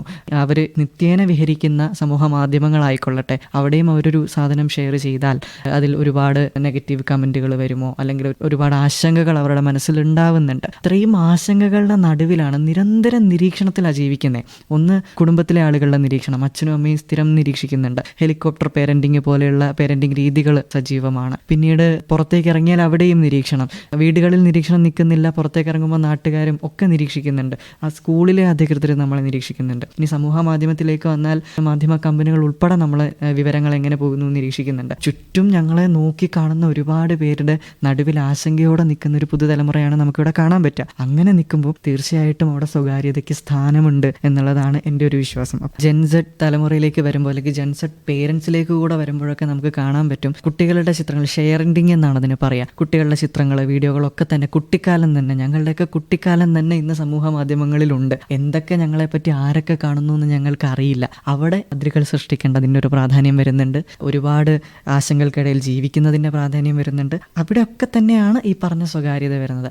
അതിൻ്റെ ഒരു ബൈ പ്രൊഡക്റ്റ്, അതിൻ്റെ ഒരു ഉൽപ്പന്നമാണ് ഈ പറഞ്ഞ ബന്ധങ്ങൾ, സമൂഹ മാധ്യമങ്ങളിൽ ഉണ്ടാകുന്ന ബന്ധങ്ങൾ എന്നുള്ളത്. കാരണം ഞാൻ ഇത്രയും ആശങ്കയിൽ ജീവിക്കുമ്പോൾ എനിക്ക് കുടുംബത്തിനിടയിൽ ഒരു സ്വകാര്യത കിട്ടുന്നില്ല, അല്ലെങ്കിൽ എനിക്ക് എൻ്റെ തീരുമാനങ്ങൾ എടുക്കാൻ പറ്റാതെ വരുമ്പോൾ എൻ്റെ തീരുമാനങ്ങളെ സപ്പോർട്ട് ചെയ്യുന്ന ആളുകൾ സമൂഹ മാധ്യമങ്ങളിൽ ഉള്ളപ്പോൾ ആ ആളുകളോടുള്ളൊരു ബന്ധം സ്ഥാപിക്കാൻ വേണ്ടിയിട്ട് പുതുതലമുറയ്ക്ക് ഒരു ശ്രമം ഉണ്ടാവാനുള്ള സാധ്യതയുണ്ട്. അതിനെ പാരാസോഷ്യൽ ബന്ധങ്ങൾ എന്നൊക്കെ നിർവചിക്കപ്പെടാറുണ്ട്. സെലിബ്രിറ്റികളോട് അല്ലെങ്കിൽ ഗെയിമർമാരോട് അല്ലെങ്കിൽ പുതു താരങ്ങളോട് ഒക്കെ തന്നെയുള്ളൊരു ബന്ധം, അല്ലെങ്കിൽ അവരുടെ ആശയങ്ങളോടുള്ളൊരു ബന്ധം, ഇതൊക്കെ തന്നെയും ഉണ്ടാവുന്നത് സ്വകാര്യതയുടെ ഒക്കെ ഒരു ബൈ പ്രൊഡക്റ്റ് ആയിട്ട് വരുന്നതാണ്. ഇങ്ങനെയാണ് ഒരു സ്വകാര്യതയെ ഒരു ആശങ്കയോടെ കാണുന്നതിന് പകരം പുതുതലമുറയുടെ അതിരുകൾ സൃഷ്ടിക്കുന്നതിൻ്റെ ഒരു മാനദണ്ഡമാണ് സ്വകാര്യത എന്ന് വിശ്വസിക്കാനാണ് എനിക്കിഷ്ടം. പുതുതലമുറയെക്കുറിച്ച് മറ്റൊരു കാര്യം പറയുന്നത് അവർക്ക് മനോബലം വളരെ കുറവാണ്. അതുകൊണ്ടാണ് കൂടുതലായിട്ട് അവർ തെറാപ്പികൾ കൂടുന്നത്. ഇതിലും വലിയ എന്തൊക്കെ നമ്മൾ അനുഭവിച്ചിരിക്കുന്നു എന്ന തരത്തിലുള്ള വർത്തമാനങ്ങൾ നിങ്ങൾ കേട്ടിട്ടുണ്ടാവും. അതിൽ എത്രത്തോളം സത്യമുണ്ട്? അത്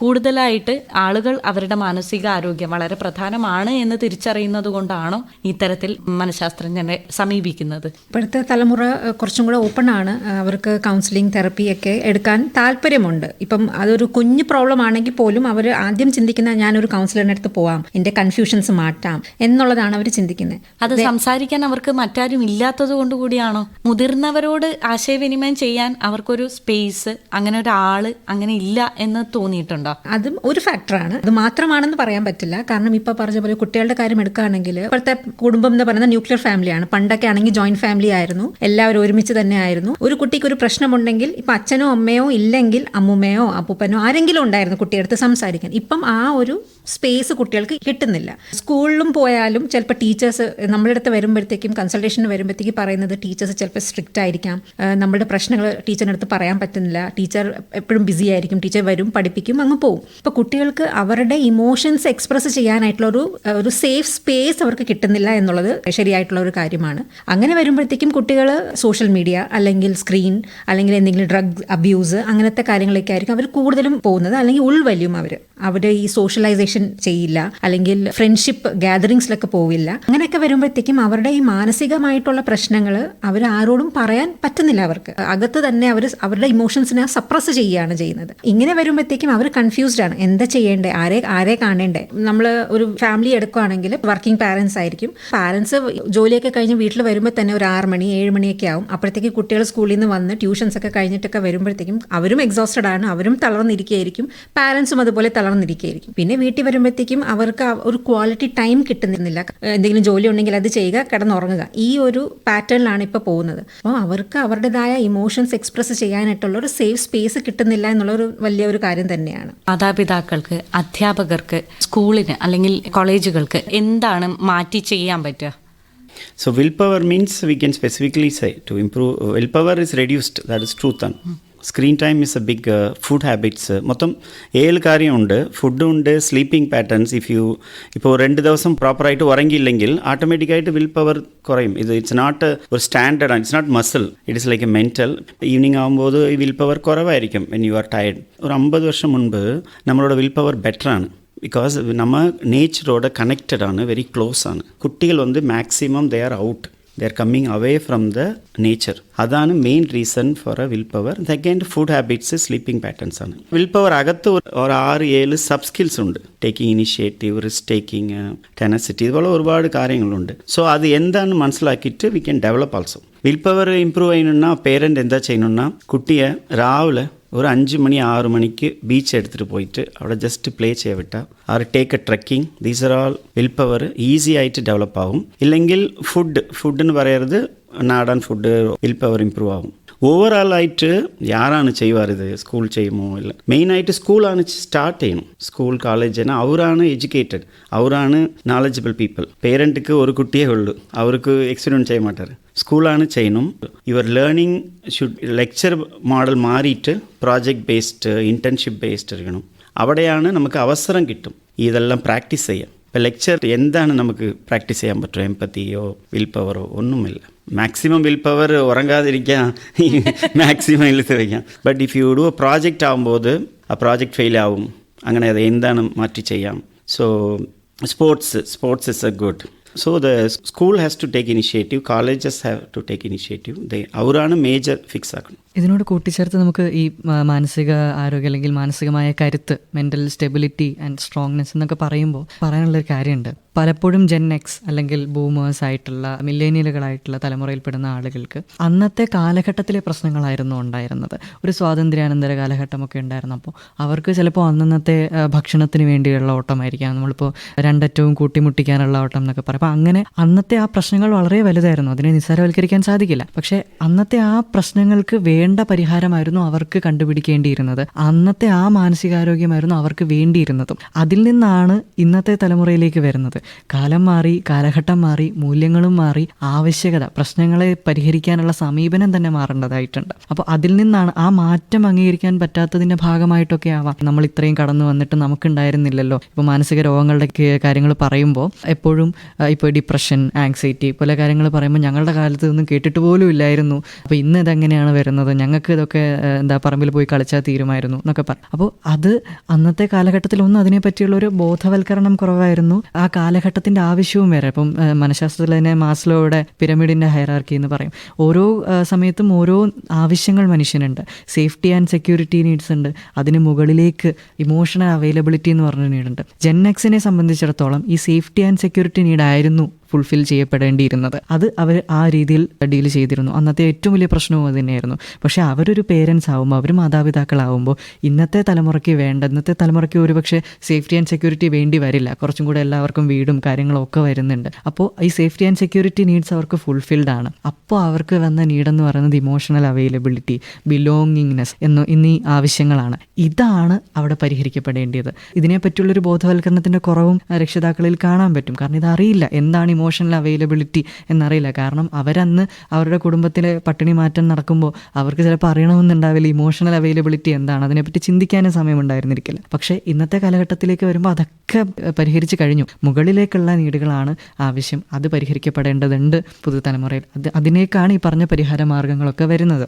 സമയം കൊടുക്കുക, കുട്ടികളുടെ കൂടെ സമയം സ്പെൻഡ് ചെയ്യുക എന്നൊക്കെ പറയുമ്പോൾ അതാണ് ഏറ്റവും ആവശ്യം. അവർക്ക് വേണ്ടത് നിങ്ങളുടെ അവൈലബിലിറ്റിയാണ്, നിങ്ങളുടെ സമയമാണ്, ശ്രദ്ധയാണ്. ആ ശ്രദ്ധ കിട്ടിയാൽ ചിലപ്പോൾ കുറച്ചും കൂടി ഈ സമൂഹ മാധ്യമങ്ങളിലേക്കുള്ള ഒരു അമിതമായ ഇടപെടലുകൾ കുറയാനും സാധ്യതയുണ്ടെന്ന് ഞാൻ വിശ്വസിക്കുന്നു. പക്ഷേ ഈ ഒരു തലമുറയിൽ ഇപ്പം നമ്മൾ സോഷ്യൽ മീഡിയ കൂടുതലായിട്ട് ഉപയോഗിക്കുന്നതിൻ്റെ ഒരു ദൂഷ്യഫലം എന്ന രീതിയിലും കൂടെ പറയുന്നതാണ് വാലിഡേഷനും ഇൻസ്റ്റന്റ് ആയിട്ടുള്ള ഗ്രാറ്റിഫിക്കേഷനും. ആളുകളുടെ അംഗീകാരം വളരെ പ്രധാനമാണ്. അതുപോലെ തന്നെ പെട്ടെന്ന് തന്നെ റിസൾട്ട് ഉണ്ടാകുക, ചെയ്യുന്ന കാര്യത്തിന് പെട്ടെന്ന് അതിൻ്റെ ഒരു ഫലം കിട്ടുക എന്നുള്ളത് പുതുതലമുറയുടെ ഒരു വലിയ പ്രശ്നമായിട്ട്, വലിയൊരു ന്യൂനതയായിട്ട് പറയാറുണ്ട്.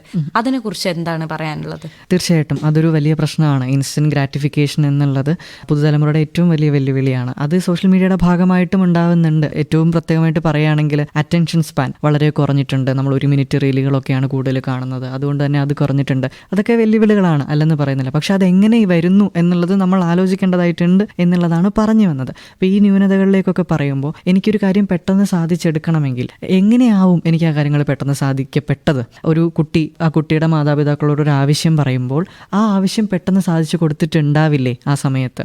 കുഞ്ഞിലെ ഏറ്റവും അവൻ്റെ ആവശ്യമാണ് വിശപ്പ് എന്നുള്ളത്. ആ വിശപ്പും ശ്രദ്ധയും ഒരു കുട്ടിയുടെ ഏറ്റവും വലിയ ആവശ്യമാണ്. അപ്പോൾ ആ ഒരു കുഞ്ഞ് വിശപ്പിന് വേണ്ടി കരയുമ്പോൾ ചിലപ്പോൾ ആദ്യം ഫോണായിരിക്കും കയ്യിൽ വെച്ച് കൊടുക്കുക. പേരൻസിന് ജോലി ഉണ്ടായിരിക്കും, അത് ചെയ്യാൻ വേണ്ടിയിട്ട് ഭക്ഷണത്തിൻ്റെ കൂടെ ഫോണായിരിക്കും കൊണ്ടു കൊടുക്കുക. അപ്പോൾ ഈ ഫോണിൽ നിന്ന് അവിടെ നിന്ന് തന്നെ തുടങ്ങി ഇൻസ്റ്റന്റ് ഗ്രാറ്റിഫിക്കേഷൻ. പിന്നീട് കുട്ടികളെ കുറ്റം പറഞ്ഞിട്ട് കാര്യമുണ്ടോ എന്നുള്ളത് നമ്മൾ ചിന്തിക്കേണ്ടതായിട്ടുണ്ട്. അപ്പോഴും ഈ പറഞ്ഞ പരിഹാരം അവരുടെ കൂടെ സമയം ചെലവഴിക്കുക എന്നുള്ളതാണ്. അപ്പോൾ അതിലേക്ക് വരുമ്പോഴാണ് ഇൻസ്റ്റന്റ് ഗ്രാറ്റിഫിക്കേഷനെ എങ്ങനെ മറികടക്കാം, അവരുടെ കൂടെ സമയം ചെലവഴിച്ച് അവരുടെ ആവശ്യങ്ങളും വിഷമങ്ങളും കേട്ട് അവരുടെ ആ ഒരു സാമീപ്യം, പുതിയ മനഃശാസ്ത്ര പഠനങ്ങളൊക്കെ എടുത്ത് നോക്കിയാൽ അറിയാം, അമ്മയുടെ ആ ഒരു സാമീപ്യത്തിനും സ്പർശനത്തിനു പോലും കുട്ടിയുടെ ജീവിതത്തിൽ വലിയ പ്രാധാന്യമുണ്ട്. അതുകൊണ്ട് മനസ്സിലാക്കേണ്ടത് കുഞ്ഞുങ്ങൾ വളർന്നു വരുന്ന രീതിയിൽ നിന്ന് തന്നെ, അല്ലെങ്കിൽ അവരെ വളർത്തുന്ന ശിക്ഷണത്തിൽ നിന്ന് തന്നെ തുടങ്ങേണ്ടതായിട്ടുണ്ട് എന്നുള്ളതാണ്. അവരുടെ ആവശ്യങ്ങൾ അപ്പോൾ സാധിച്ചു കൊടുക്കുന്ന രീതിയിൽ നിന്ന് തന്നെ തുടങ്ങിയാൽ പിന്നീട് സമൂഹ മാധ്യമങ്ങളെ കുറ്റം പറയേണ്ടത് വരില്ല. കാരണം അവർ സമൂഹ മാധ്യമങ്ങളിൽ ഇടപഴകുന്നതും കുറയ്ക്കാനുള്ള സാധ്യത കണ്ടുവരുന്നുണ്ട്. നമ്മൾ ഒരു കാലത്ത് കഠിനാധ്വാനം അല്ലെങ്കിൽ ഹാർഡ് വർക്ക് പറഞ്ഞു, പിന്നെ ഒരു കാലത്ത് സ്മാർട്ട് വർക്ക് പറഞ്ഞു. ഇപ്പൊ കൂടുതലായിട്ട് വർക്ക് ചെയ്യുന്നത്, ഇനി വർക്ക് ചെയ്യാൻ പോകുന്നത് നിർമ്മിത ബുദ്ധി ആയിരിക്കും എന്ന് പറയുന്നു. ഇത് വീണ്ടും നമ്മുടെ വിദ്യാഭ്യാസ രംഗത്ത് വളരെയധികം പ്രശ്നങ്ങളും സംഘർഷങ്ങളും ഒക്കെ ഉണ്ടാക്കാൻ സാധ്യതയുണ്ട് എന്ന് പറയാറുണ്ട്. കുട്ടി എഴുതി സമർപ്പിച്ച ഒരു അസൈൻമെന്റ് കുട്ടി തന്നെ എഴുതിയതാണോ എന്ന് നമുക്ക് ഉറപ്പാക്കാൻ പറ്റാത്ത ഒരു സാഹചര്യമുണ്ട്. ഇതിൽ മൂല്യം വരുന്നുണ്ട്, ഇതിൽ പ്ലേജിയറിസം വരുന്നുണ്ട്. ഇത്തരത്തിലുള്ള പ്രശ്നങ്ങളൊക്കെ നമ്മൾ ഇപ്പോൾ തന്നെ നേരിട്ട് തുടങ്ങിക്കാണും. ഇനി കൂടുതലായിട്ട് അത് അഭിമുഖീകരിക്കേണ്ടതായിട്ടും വരും. നമ്മൾ യൂണിവേഴ്സിറ്റി തലത്തിലും കോളേജ് തലത്തിലൊക്കെ നേരിടുന്ന ഒരു സംഭവമാണ്. അതായത് നമ്മളൊരു അസൈൻമെന്റ് കൊടുത്തു കഴിഞ്ഞിട്ടുണ്ടെങ്കിൽ ഒരു ചോദ്യമായിരിക്കാം, അല്ലെങ്കിൽ ഒരു വർക്ക് കൊടുത്തിട്ടുണ്ടാവാം. ഈ വർക്ക് അതേപോലെ ChatGPT കൊടുത്തിട്ടുണ്ടെങ്കിൽ അതിന്റെ പല പല വേർഷൻസ് കിട്ടും. പക്ഷെ നമ്മൾ ആസ് ടീച്ചേഴ്സ്, ഞാൻ ചെയ്യുന്നൊരു പരിപാടി എന്ന് വെച്ചാൽ ഞാൻ അത് ചെയ്യും. ഇതേ കാര്യം തന്നെ ഞാനൊന്ന് ChatGPT കൊടുത്ത് നോക്കി കഴിയുമ്പോഴേക്കും നമുക്ക് എക്സാക്ട്ലി ഈ കുട്ടികൾ തന്നിരിക്കുന്നത് അവരെഴുതിയിട്ടുള്ളതാണോ അതോ മറിച്ചാണോ എന്നുള്ളത് നമുക്ക് മനസ്സിലാവും. ഇവർ നടന്ന വഴിയിലൂടെ നമ്മളൊന്ന് നടന്നു നോക്കണം, അല്ലെങ്കിൽ നമുക്കിത് മനസ്സിലാവില്ല. കാരണം ഞാൻ ChatGPTക്ക് മാർക്കിടാൻ ഇരിക്കുന്ന ആളല്ല, അതിനുള്ളൊരു സ്കില്ലും ടെക്നിക്കൽ നോളജും എനിക്കില്ല. അപ്പൊ എനിക്കുള്ളത് മനുഷ്യരായിട്ടുള്ള കുട്ടികളാണ്. അപ്പൊ ആ കുട്ടികൾക്ക് അടിസ്ഥാനപരമായി വേണ്ടത് മാർക്കിനുപരിയായിട്ട് നമ്മൾ അവരെടുത്തിരിക്കുന്ന വിഷയത്തോടുള്ള ഒരു ആത്മാർത്ഥതയും അതിൽ വളരാനുള്ള ഒരു കഴിവും ഒരു ഇന്റഗ്രിറ്റിയും ഒരു സത്യസന്ധതയാണ്. അപ്പോൾ അത് എനിക്ക് അവരെ പഠിപ്പിക്കാനായില്ലെങ്കിൽ, അവരുടെ കൂടെ ആ ഒരു വളർച്ചയിൽ നിൽക്കാൻ കഴിഞ്ഞില്ല എന്നുണ്ടെങ്കിൽ ഒരു അധ്യാപിക എന്നുള്ള രീതിയിൽ എനിക്ക് വലിയ റോളില്ല അവിടെ എന്നുള്ളത്. അപ്പോൾ ഞാൻ ചെയ്യുന്ന ഒരു കാര്യം എന്ന് വെച്ചാൽ ഒരു 10 മാർക്കാണ് അതിനുള്ളതെന്നുണ്ടെങ്കിൽ ഒരു പാസ് മാർക്ക് കൊടുക്കുന്നു. പിന്നെ അവർ എടുത്തിരിക്കുന്ന എന്തെങ്കിലും എഫേർട്ട് ഉണ്ടെങ്കിൽ അതിന് കുറച്ച് 1-2 മാർക്ക് കൊടുത്ത് അവരെ തോൽക്കാതെ ഇരിക്കാനായിട്ട് ശ്രമിക്കുന്നു എന്നുള്ളതാണ്. പക്ഷെ അതേസമയം അവരെ കണ്ട് സംസാരിക്കുകയും, നമുക്കറിയാം അതിൽ പല കാര്യങ്ങൾ കൊണ്ടാവാം കുട്ടികൾ അത് ചെയ്യുന്നത്. വളരെ സനൂപ് പറഞ്ഞ പോലെ ഇൻസ്റ്റന്റ് ഗ്രാറ്റിഫിക്കേഷൻ, അതായത് എത്രയും വേഗം, അതായത് കഷ്ടപ്പെടേണ്ട കാര്യമില്ല, മെനക്കെടേണ്ട കാര്യമില്ല, ഇതൊരു വർക്കാണ്, ടീച്ചേഴ്സ് അത് വായിച്ചു നോക്കില്ല എന്നുള്ളൊരു വിചാരം കൂടെ പൊതുവെ കുട്ടികൾക്ക് ഉണ്ടാവാറുണ്ട്. പക്ഷെ ഒരു ക്ലാസ്സിൽ ഇപ്പോൾ ഒരു 30 കുട്ടികളിൽ ഒരു 25 പേരും ഇങ്ങനെ ചെയ്ത് കഴിയുമ്പോൾ തന്നെ നമുക്കത് മനസ്സിലാവും, എന്തോ നമ്മൾ ഈ കാര്യം ശ്രദ്ധിക്കേണ്ടതുണ്ട് എന്നുള്ളത് മനസ്സിലാവും. അപ്പോൾ പലതരത്തിലുള്ള മറ്റ് സോഫ്റ്റ്വെയർസ് ഉണ്ട്, നമുക്ക് പ്ലേജിയറിസം കണ്ടുപിടിക്കാനുള്ള സോഫ്റ്റ്വെയർസ് ഉണ്ട്, അത് നമ്മൾ യൂസ് ചെയ്യാറുണ്ട്. അതിനേക്കാളൊക്കെ ഉപരിയായിട്ട് ഇതൊരു മൂല്യമാണ്, ഇതൊരു വിഷയത്തോടുള്ളൊരു സമീപനമാണ്. ഒരു വിദ്യാർത്ഥി എന്നുള്ള രീതിയിൽ അവർക്ക് വളർന്നു വരേണ്ട ഒരു വിമർശനപരമായ ഒരു കാഴ്ചപ്പാടാണ്. അപ്പൊ ഇതൊന്നുമില്ലാതെ ആർക്കോ വേണ്ടി ചെയ്യുന്ന വെറും ഒരു വർക്കായിട്ട് ഇത് മാറുന്ന ഒരു സമയത്ത് വ്യക്തികൾ എന്നുള്ള രീതിയിൽ നമ്മൾ അവരെ അഡ്രസ്സ് ചെയ്യേണ്ടതുണ്ട്. പിന്നെ ഒരു മച്ചുറേഷൻ എന്ന് പറയുന്ന ഒരു പ്രക്രിയയിൽ അതാത് കാലത്ത് എന്താണോ വേണ്ടത് അതിനനുസരിച്ചിട്ട് നമ്മൾ അതിന് സ്വയം രൂപാന്തരപ്പെടുക എന്നുള്ളൊരു പരിഹാരം മാത്രമേ നമുക്കിതിന് കാണാൻ കഴിയുള്ളൂ. അപ്പൊ ഇതിനു മുമ്പ് 3-4 വർഷം മുൻപ് ChatGPTയിൽ നിന്ന് ഒരു അസൈൻമെന്റുമായിട്ടൊരു കുട്ടി വരുന്ന ഒരു അവസ്ഥ നമുക്ക് സങ്കല്പിക്കാൻ പോലും ആവുമായിരുന്നില്ല. പക്ഷെ ഇപ്പോഴതാണുള്ളത്. അപ്പോൾ ഇനിയിപ്പോൾ എന്താണ് ചെയ്യേണ്ടതെന്ന് വെച്ചാൽ അവരെന്താണോ ചെയ്യുന്നത് അവരുടെ ജീവിതവുമായിട്ട് നമ്മൾ കുറച്ചും കൂടി ഒന്ന് സമരസപ്പെടുക, ഇടപഴകുക. എന്നിട്ട് അതിൽ നിന്ന് നമുക്ക് എന്ത് ചെയ്യാൻ കഴിയുന്നു എന്ന് പറയുമ്പോൾ നമ്മൾ അവരുടെ തോളിൽ കൈയിട്ട് നടക്കുക എന്ന് പറയുമ്പോൾ അതേസമയം ഈ എമ്പതി എന്ന് പറയുന്നതാണ് ഒരേ സമയത്ത് സബ്ജക്റ്റീവുമാണ് ഒബ്ജക്റ്റീവുമാണ്. നമ്മൾ അതിൽ നിന്ന് തിരിച്ചു വന്നിട്ട് നിങ്ങൾ ഏത് ജനറേഷനിലാണോ നിൽക്കുന്നത് അവിടെ നിങ്ങളുടെ അനുഭവങ്ങളിൽ നിന്ന് അവരെ സഹായിക്കാനും അവരെ തിരിച്ചു കൊണ്ടുവരാനും കൂടെ ശ്രമിക്കണം. വളരെ ട്രിക്കി ആയുള്ളൊരു പൊസിഷനാണ്. പക്ഷെ അതേസമയം അതേ ഉള്ളൂ നമുക്ക് ചെയ്യാൻ കഴിയുക. സോ ഷോർട്ട് ടേമിൽ നമ്മളും ChatGPT യൂസ് ചെയ്തിട്ട് വാലിഡേറ്റ് ചെയ്യാം. പക്ഷേ ഒരു ലോങ് ടേം പറയുന്നത് ഒരു 2-3 വർഷത്തിൽ നമുക്ക് അസസ്മെൻറ്റ് മാറ്റണം. This model is not working. നമ്മൾ അങ്ങനെയാണ് ഇനി മുന്നോട്ട് പോകണം. ഷോർട്ട് ടേമിൽ നമുക്ക് ഒരുപാട് ടെക്നിക്ക് ചെയ്യാം. പക്ഷേ ലോങ് ടേം എന്ന് പറയുമ്പോൾ ഈ കംപ്ലീറ്റ് ആയിട്ട് ഇത് മാറ്റണം. അങ്ങനെയാണ് ഇത് ശരിയാവും. അത് ഗുഡ് എക്സാമ്പിൾ ഞാൻ പറയാം. ഇപ്പം നമ്മൾ എല്ലാവരും മലയാളം പഠിച്ചിട്ടുണ്ടല്ലോ, മലയാളം ആർ ഹിന്ദി പഠിച്ചിട്ടുണ്ട് ലാംഗ്വേജ് ആയിട്ട്. സോ എന്തായി, ഇപ്പോൾ ഒരു ചൈൽഡ് വിൽ കംപ്ലീറ്റ്ല 12th വരെ ഹിന്ദി പഠിക്കും, പരീക്ഷ എഴുതും, 90 മാർക്ക് എടുക്കും, പക്ഷേ സംസാരിക്കാൻ അറിയില്ല. സോ ഇത് കംപ്ലീറ്റ്ലി ഒരു ഫേക്കാണ്, ഇത് ആവശ്യമില്ല. അതേപോലെയാണ് മാത്തും. അവർക്ക് മാർക്ക് എടുക്കും, പക്ഷേ മാത്ത് റിയൽ ലൈഫിൽ അവർക്ക് യൂസ് ചെയ്യാൻ പറ്റില്ല. എന്താ ഈ assessment model it self wrong ആണ്. നൗ ChatGPT അത് നന്നായിട്ട് എക്സ്പോസ് ചെയ്തു, അത്രയേ ഉള്ളൂ. സോ ഇത് ഉറപ്പായിട്ട് ഒരു 2 to 5 ഇയേഴ്സിൽ കംപ്ലീറ്റ് ആയിട്ട് you have to revamp. Instead of that അവർ സിമ്പിളായിട്ട് ഒരു 5 കവിത പാടും മലയാളത്തിലെന്ന് പറഞ്ഞാൽ മതി. ദെൻ നമുക്ക് മനസ്സിലാവും ഇവർക്ക് പാടാൻ പറ്റുമോ ഇല്ലയോ. സോ അസസ്മെൻറ്റ് മോഡൽ നമുക്ക് ചേഞ്ച് ചെയ്യാം. ഇതാണ് this a right time to change. ഇപ്പോൾ ഈവൻ നമ്മൾ തെറപ്പി ചെയ്യുന്ന സമയത്ത് പോലും ഈ ചാറ്റ് GPT യൂസ് ചെയ്യാറുണ്ട് കുട്ടി. ഇപ്പം ഈ ആൾക്കാർ വരുമ്പോഴത്തേക്കും നമ്മൾ ഈ CBT ഒക്കെ ചെയ്യുമ്പോഴത്തേക്കും അവർക്ക് തോട്ട് റെക്കോർഡറൊക്കെ കൊടുക്കും. അവർ ചാറ്റ് GPT വഴിയാണ് ഇതൊക്കെ ചെയ്തിട്ട് വരുന്നത്. അപ്പം നമുക്കത് കാണുമ്പോൾ മനസ്സിലാവും അതൊക്കെ. ബട്ട് സ്റ്റിൽ ഇതിൽ ഒരു വാല്യൂ സിസ്റ്റം എന്ന് പറയുമ്പോൾ സെൻസ് ഓഫ് ഒരു ഓണർഷിപ്പ് വരണം. ഇത് എനിക്ക് വേണ്ടിയിട്ടാണ്, ഇത് ഞാനിത് ചെയ്യുന്നത് എൻ്റെ പ്രോഗ്രസ്സിന് വേണ്ടിയിട്ടാണ്, എൻ്റെ ഗ്രോത്തിന് വേണ്ടിയിട്ടാണ് എന്നുള്ള ആ ഒരു സെൻസ് ഉണ്ടെങ്കിൽ പിന്നെ ഇങ്ങനത്തെ കാര്യങ്ങൾ ചെയ്യില്ല കുട്ടികൾ.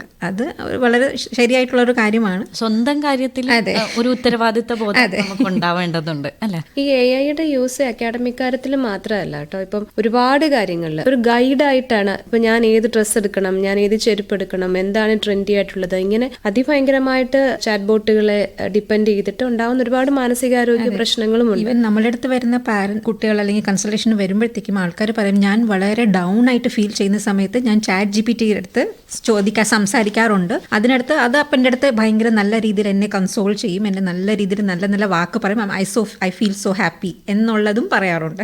നമുക്ക് ഈ ചർച്ച വളരെ വ്യത്യസ്തമായിട്ടുള്ള വീക്ഷണകോണുകൾ ഉണ്ടായിട്ടുണ്ടായിരുന്നു. അപ്പോൾ പുതുതലമുറയെ സംബന്ധിച്ചിടത്തോളം വിജയത്തിന്റെ നിർവചനം വേറെയാണ് എന്ന് മനസ്സിലാക്കാൻ സാധിച്ചു. അതുപോലെ സുതാര്യതയാണ് പുതിയ ബഹുമാനം. അധികാരത്തെ അല്ലെങ്കിൽ മുതിർന്നവരെ ചോദ്യം ചെയ്യുന്നത് അവരോടുള്ള ബഹുമാനക്കുറവല്ല, എന്നാൽ കാര്യങ്ങൾ അറിയാൻ, വ്യക്തമായിട്ട് അറിയാനുള്ള ഒരു ശ്രമമാണ് നടക്കുന്നത്. അതിൽ തെറ്റുണ്ടെങ്കിൽ അത് മനസ്സിലാക്കി കൊടുക്കാനുള്ള ഒരു ശ്രമം കൂടിയാണ് അവിടെ നടക്കുന്നത്. പിന്നെ നമ്മുടെ പാഠ്യപദ്ധതി, പഠനം നടക്കുന്ന രീതി പുതുതലമുറയ്ക്കനുസരിച്ച് മാറേണ്ടതുണ്ട്. അത് വളരെ പെട്ടെന്ന് തന്നെ മാറേണ്ടതുണ്ട് എന്നാണ് മനസ്സിലാക്കുന്നത്. എല്ലാവരും സമ്മതിക്കുന്ന ഒരു കാര്യമുണ്ട്, ഈ വിടവ് കുറയ്ക്കാനുള്ള ഒരു ഉത്തരവാദിത്തം ഒരു തലമുറയ്ക്ക് മാത്രമല്ല, അത് എല്ലാ തലമുറകളും എല്ലാവരും അതിൽ ഏറ്റെടുക്കണം. മുതിർന്നവരാണെങ്കിൽ അത് മനസ്സിലാക്കാനുള്ള ഒരു സന്നദ്ധത അവർ കാണിക്കണം. പുതുതലമുറയാണെങ്കിൽ അത് വിശദീകരിക്കാനുള്ള ഒരു ശ്രമം അവരുടെ ഭാഗത്തു നിന്ന് ഉണ്ടാകണം. ഈ ചർച്ചയിൽ പങ്കെടുത്ത് അവരവരുടെ മേഖലകളിലെ കാര്യങ്ങൾ വളരെ വിശദമായിട്ട് പറഞ്ഞ് ഓരോരുത്തർക്കും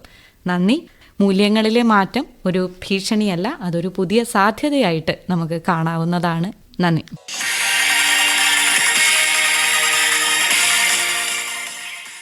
തലമുറകൾ മാറുമ്പോൾ നമ്മുടെ മൂല്യസങ്കല്പങ്ങളും മാറുന്നുവോ? ചർച്ചയിൽ പങ്കെടുത്തവർ യൂണിവേഴ്സിറ്റി വിദ്യാർത്ഥിയായ സനൂപ് നമ്പൂതിരി KA, മനഃശാസ്ത്രജ്ഞയായ ഗീതാ ദിനകർ, പാഠ്യപദ്ധതി ആസൂത്രകനായ Balamurali Vijayaraj, university college psychology വിഭാഗം assistant professor TC Mariam Thomas. ചർച്ച നയിച്ചത് ഐശ്വര്യ.